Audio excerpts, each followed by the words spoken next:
Perwujudan Smart ASN oleh Uyun Nurul Ain, peserta Latsar CPNS Indramayu golongan 3, angkatan 3 kelompok. Saya bekerja di Dinas Sosial Kabupaten Indramayu sebagai penyuluh sosial yang berada di Jalan Pabean Udik nomor 268. Kemudian visi dan misi dari Dinas Sosial Kabupaten Indramayu yang pertama, visi mewujudkan peningkatan taraf kesejahteraan sosial penyandang masalah kesejahteraan sosial melalui peningkatan peran potensi dan sumber kesejahteraan sosial. Kemudian misinya meningkatkan kuantitas dan kualitas penanganan penyandang masalah kesejahteraan sosial, meningkatkan peran masalah, potensi dan sumber kesejahteraan sosial dan dunia usaha dalam penyelenggaraan kesejahteraan sosial, melestarikan dan mengembangkan nilai-nilai keperintisan, kepahlawanan dan kejuangan serta kesetiakawanan sosial, dan meningkatkan sumber daya penyelenggaraan kesejahteraan sosial. Kemudian ini adalah bagian struktur organisasi Dinas Sosial Kabupaten Indramayu sesuai dengan Peraturan Bupati Indramayu nomor 2 tahun 2022. Ada kepala dinas membawahi sekretariat membawahi subbagian keuangan umum dan kepegawaian. Kemudian ada 3 bidang di bawah kepala dinas: bidang perlindungan dan jaminan sosial, bidang rehabilitasi sosial, bidang pemberdayaan sosial. Kemudian ada unit pelaksana teknis daerah dan juga kelompok jabatan. Nah, tugas dan fungsi dari dinas sosial itu sendiri, karena dinas mempunyai tanggung jawab, tugas dan membantu Bupati dalam melaksanakan urusan pemerintahan yang menjadi kewenangan daerah di bidang sosial. Untuk itu, dinas mempunyai fungsi yang pertama sebagai perumusan kebijakan teknis di bidang sosial, pelaksanaan kebijakan di bidang sosial, pelaksanaan evaluasi dan pelaporan di bidang sosial, pelaksanaan pengelolaan UPTD, dan yang terakhir pelaksanaan fungsi lain yang diberikan oleh Bupati terkait dengan tugas dan juga fungsinya. Kemudian saya sendiri sebagai penyuluh sosial memiliki tugas utama untuk menyampaikan komunikasi, informasi, motivasi dan juga edukasi atau biasa disingkat dengan KIME terkait permasalahan sosial, potensi sumber serta program-program kesejahteraan sosial.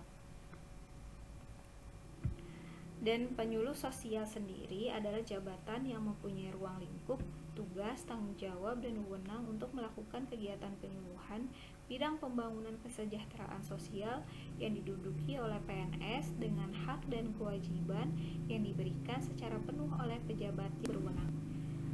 Layanan yang ada di dinas sosial. Pada dasarnya, pelayanan di dinas sosial merupakan perpanjangan tangan dari Kementerian Sosial. Khasnya, pelayanan di Dinsos merupakan pelayanan yang bersifat jangka panjang, meliputi 3 bidang. Yang pertama, bidang perlindungan dan jaminan sosial. Perannya secara garis besar menjamin bantuan tersebar dengan tepat sasaran. Yang saat ini digaungkan adalah melakukan verifikasi DTKS atau Data Terpadu Kesejahteraan Sosial yang terpusat di Kemensos, di mana data ini dipakai untuk seluruh program bantuan sosial seperti BPNT atau singkatan Bantuan Pangan Non-Tunai, PKH, Program Keluarga Harapan. Nah, kemudian Linjamsos sendiri sudah memiliki call center yang aktif 24 jam untuk melayani aduan dari masyarakat terkait kasus sosial. Di aplikasi Cepat Lapor, yaitu pengaduan pelayanan, bisa juga di ICETA atau Indramayu Cepat Tanggap, dan call center Indramayu. Selanjutnya, bidang rehabilitasi sosial yang berfokus pada penanganan rehabilitasi individu maupun kelompok. Ranah perbaikan yaitu bagaimana menyelesaikan masalah orang tersebut dengan kemampuan dirinya sendiri. Contohnya, penanganan anak terlantar, disabilitas, dan juga wanita rawan sosial, serta lain sebagainya.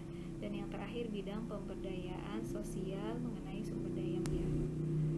Standar layanan dinas sosial mengacu pada Peraturan Kementerian Sosial RI nomor 9 tahun 2018 tentang standar teknis pelayanan minimal bidang sosial di daerah, provinsi, dan kabupaten atau kota.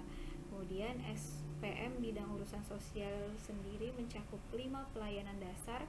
Yang pertama, rehabilitasi sosial dasar penyandang disabilitas terlantar di luar panti skala kabupaten atau kota, rehabilitasi sosial dasar anak terlantar di luar panti skala kabupaten atau kota, rehabilitasi sosial dasar lanjut usia terlantar di luar panti skala kabupaten atau kota, rehabilitasi sosial dasar gelandangan pengemis di luar panti skala kabupaten atau kota, juga perlindungan sosial korban bencana alam dan kemudian ini adalah karakteristik dari ASN berkinerja unggul. Keterkaitan tugas dengan tujuan instansi. Penyuluh sosial di Dinas Sosial memiliki peran penting dalam menjawab masalah sosial di Kabupaten Indramayu, memberikan pelayanan dengan kualitas terbaik dan melayani dengan ikhlas berdasarkan core values berakhlak diharapkan mampu menjawab tantangan global yang selalu berubah. Kemudian, untuk menghadirkan reformasi birokrasi, pemerintah membuat nilai-nilai Smart ASN dengan profil sebagai berikut. Yang pertama adalah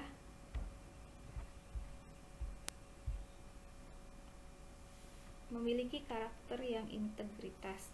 Seorang penyuluh harus senantiasa konsisten dan jujur, bekerja sesuai dengan tupoksinya, apalagi menyangkut tugas pendataan dana bantuan.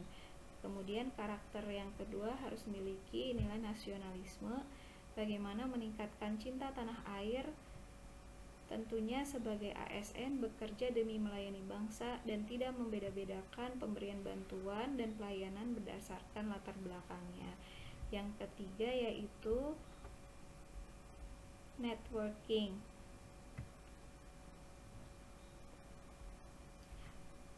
Yang ketiga profesionalisme. Sebagai penyuluh harus meningkatkan kompetensi diri mengingat perubahan zaman dan teknologi yang sangat cepat. Selanjutnya, networking yaitu memiliki jaringan yang luas agar memudahkan dalam melakukan kerjasama atau kolaborasi dengan lintas sektor ataupun lintas profesi dalam upaya meningkatkan kualitas pelayanan sosial. Selanjutnya, teknologi informasi dan bahasa asing. Menguasai IT dan bahasa asing di era digital ini menjadi kewajiban untuk menjawab tantangan-tantangan saat ini yang sangat cepat berubah. Selanjutnya, hospitality, bagaimana harus ditanamkan rasa ikhlas agar dapat melayani dengan ramah. Selanjutnya, entrepreneurship. ASN harus memiliki jiwa kewirausahaan, ditandai dengan keberanian, kreatif, inovatif, dan mampu membaca peluang. Seorang penyuluh yang berjiwa entrepreneur dapat memberikan motivasi juga edukasi bagi masyarakat prasejahtera untuk memulai usaha agar dapat hidup lebih baik. Berwawasan global. Pengetahuan kita sebagai seorang penyuluh haruslah luas, sehingga masalah-masalah sosial dan masyarakat bisa kita atasi dengan berbagai alternatif. Pola pikir agile atau metode kerja yang gesit. Tentunya hal ini harus dimiliki setiap ASN. Kami ASN berakhlak, bangga melayani bangsa. Terima kasih.